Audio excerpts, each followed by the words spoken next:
Was that a little bit too much? Yeah, probably.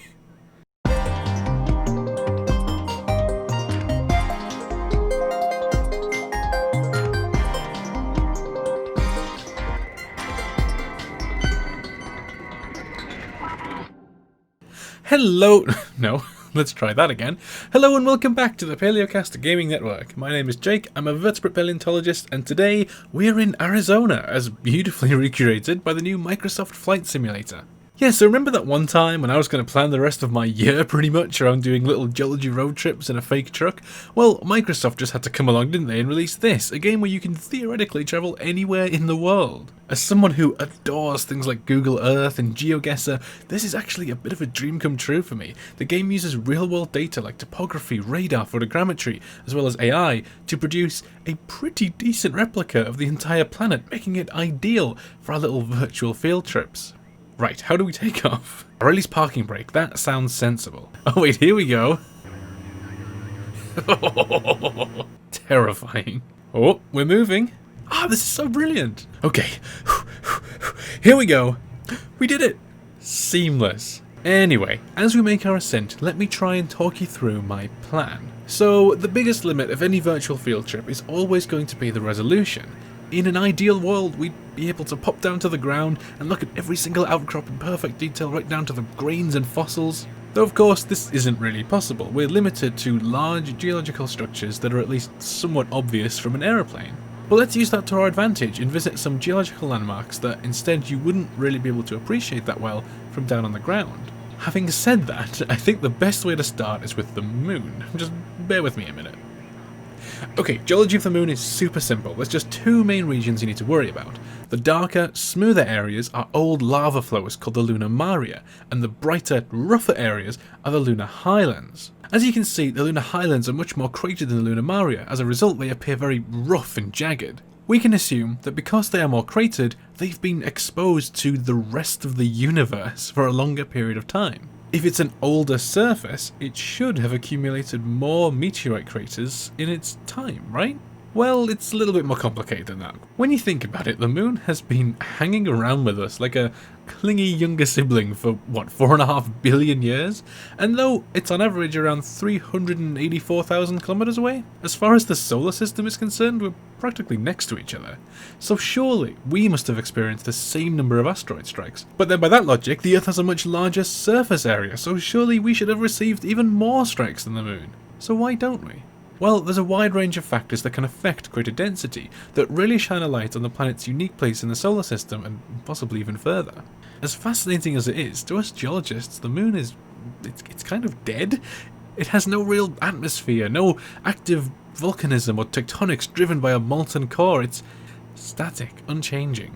Whereas the Earth, on the other hand, is very geologically alive, it's very dynamic, there's all sorts of things going on. As a result, meteorite craters on the Earth are a little hard to come by, with a handful of exceptions.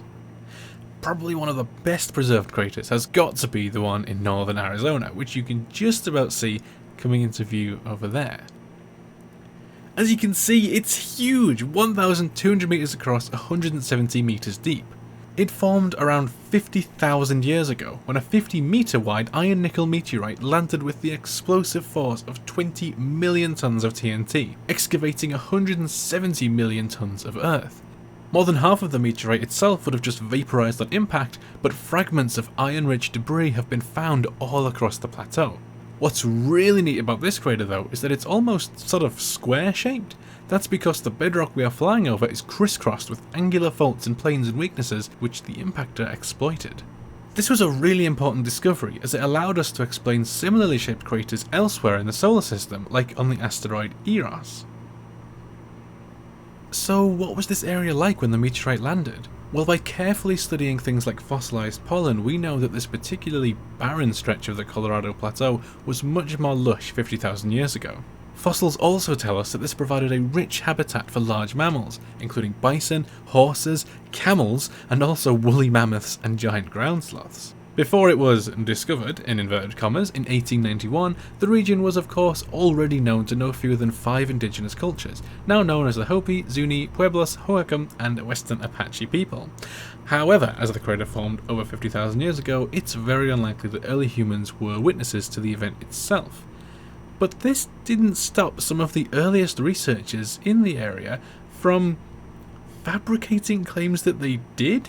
Right, listen to this nonsense. So back in the day, it was assumed that the crater was a volcano, but when that iron-rich debris I was talking about was discovered, Barringer, the guy Wikipedia erroneously cites as discovering the crater, was determined to convince the scientific community that it was a meteorite crater, so that he could gather the funds to mine the crater floor for the meteorite itself. As you can see, the real crater floor isn't fully visible, it's buried under thick layers of breccia, which is like a gravel-like sedimentary rock. And so, when he published his findings, he also referred to native oral traditions about a falling star, which we now know were completely fabricated.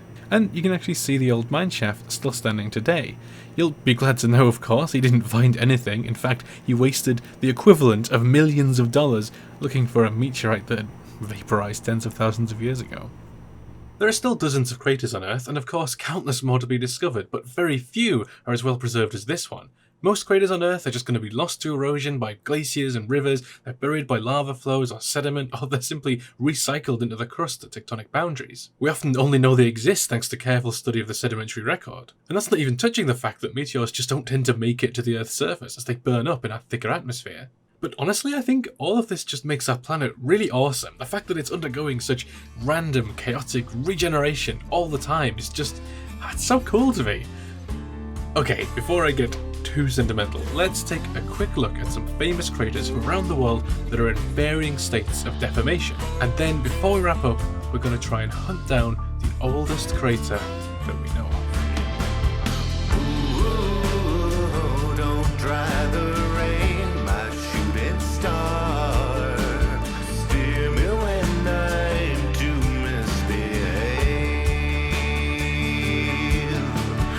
Ooh, don't dry the rain, my shooting star. Wash away the leaves upon our grave. Okay, so can you see that, like, oval-shaped hillside on our left? That is the final remnants of the Yarrabubba Crater here in Australia. The rest of it has been lost to over 2.2 billion years of erosion. There are all sorts of different ways of dating rock. You've probably heard of carbon dating, though unfortunately carbon dating is really only reliable to material that's less than 10,000 years old. For something this ancient, you need to study the decay of a much heavier, much more radioactive element with a longer half-life, like uranium. See, there were zircon crystals in and around the crater itself that have been shocked. This means that they were suddenly melted by the heat of the asteroid impact, but then they recooled to a solid pretty soon after. This sudden melting destroys the original molecular clock, that radioactive decay, but then the sudden cooling sets it back to zero again. Comparing the decay of the shocked zircon compared to zircon in the rock around the crater gives us a pretty good estimate, give or take a few million years, for when that meteorite landed. And yeah, that's all that's left of it. Genuinely really cool, though I can't imagine there's too many people who've actually come here in the game yet. Anyway, thank you so much for watching, and please do subscribe. I plan to do loads more of these in the future. Speaking of which, if there is anywhere in the world that you would like to see represented in the game, be it your favourite field trip that you've done in the past, or just your favourite geological feature or structure, anywhere in the world, please do let me know. Leave a comment and we'll have a look at it in a future video. I've got a few ideas myself, but I imagine some of you have some amazing ideas that I'd never even thought of. So please do let me know. Thanks again for watching, and I will see you next time.